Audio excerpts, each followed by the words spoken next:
virtual discussion with President Biden, and Senate Democrats are committed to passing the American Rescue Plan to crush the virus, recover our economy, and deliver help to Americans who need it the most.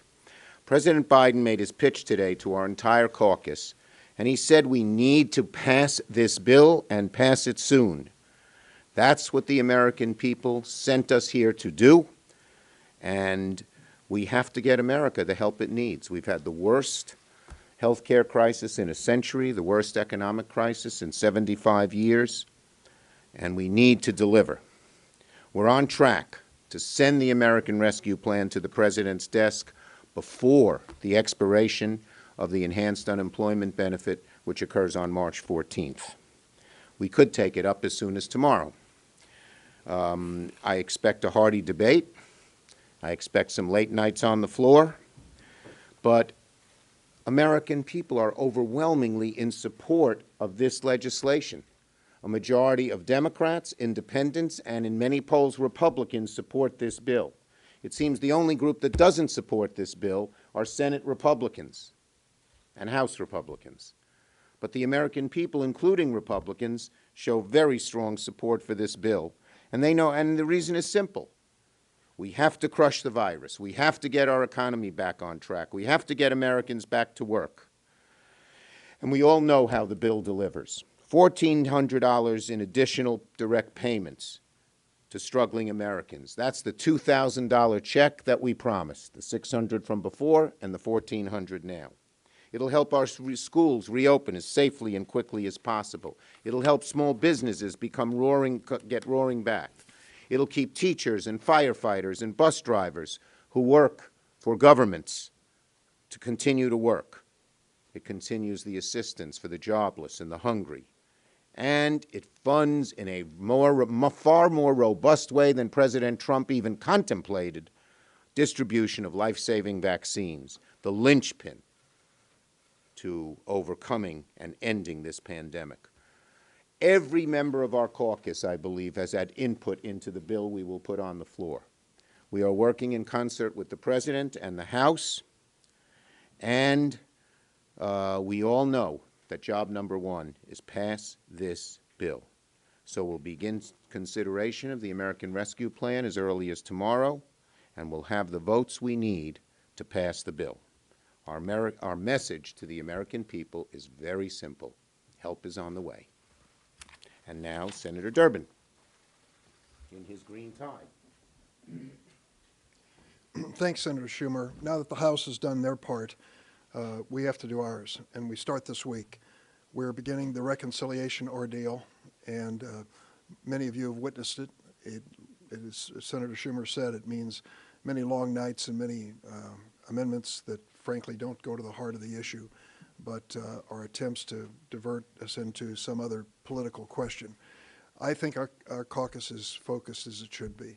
We know the American people are counting on us. We don't have a day to lose. We need to put that money into buying vaccines and distributing them as quickly as possible. There should be no questions asked about that. We've got to keep our word to the American people about the second half of that $2,000 payment. We've got to make sure that those who are unemployed don't find March 14th to be a disaster day, but a day of continuity so their families can continue to be fed. This is Joe Biden's initiation. It's his centerpiece of his administration. It's his demonstration to the American people that he heard them loud and clear as he was campaigning across America. We are going to come together, face the reality of this pandemic, and put it behind us. And I think Joe Biden is going to persevere and, with our help, succeed in charting a new day for America. Senator Murray. Thank you. The American Rescue Plan deals with the kinds of problems that I have heard nonstop from people in my home state of Washington from the start of this crisis, like, how am I going to pay my bills and keep a roof over my head? How am I supposed to go to work if I don't have childcare or my kids aren't safely in school? Why can't I get a test? When can I get a vaccine? So it's no surprise to me there is such strong support nationwide for the policies we are about to send to President Biden's desk. Families need direct relief. We are going to send it. Too many are still out of work. We're going to prevent expanded unemployment benefits from expiring on March 14th.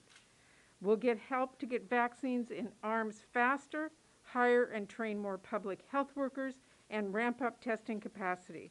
We'll invest in programs to counter the disproportionate harm COVID-19 has caused, specifically to communities of color and tribes, and expand affordable insurance to families. We'll give schools much-needed resources to help students get back to classrooms for in-person learning safely and stabilize our struggling child care sector, both of which are critical to helping women and working families get back to work. We'll support small businesses and help states keep teachers and firefighters and sanitation workers and others on the job. People support the American Rescue Plan because the American Rescue Plan supports people, workers, families, communities who know firsthand the loss and hardship of the last year. To those who are struggling, we have been listening, and we're going to tackle the public health care crisis and get our economy going again.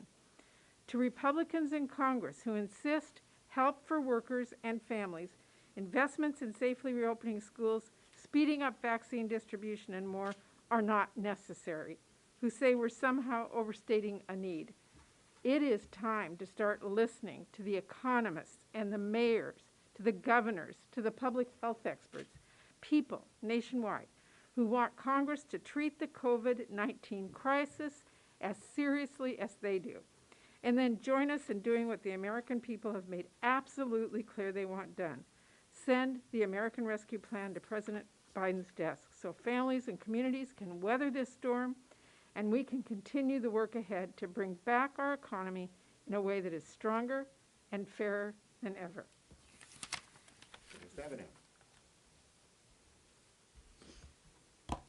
It's hard to believe that it's March again, and for so many people across this country, communities, small businesses, moms and dads and kids, it feels like last March never ended. People need help now simply to survive, and we understand that. That's what the American Rescue Plan is all about. And we know that our economy can't be healthy until our people are healthy. That's just the bottom line. And so that's why we feel such a sense of urgency to get the vaccines into people's arms and to do what is necessary to help people survive and be able to make sure our children can get back into classrooms safely. We know that the American Rescue Plan tackles these urgent public health needs, first and foremost, providing billions in funding to get vaccines in people's arms, to provide supplies and testing and staffing to stop the spread of COVID-19. It'll lower or eliminate health insurance premiums for millions of Americans right now. And it tackles some of the systemic health inequities that underserved communities and communities of colors have faced for generations. And just as importantly, this is focusing on behavioral health. People are suffering right now, both in body and in mind. And we need to make sure that we are addressing health care above the neck as well as health care below the neck. And that's what is in this bill.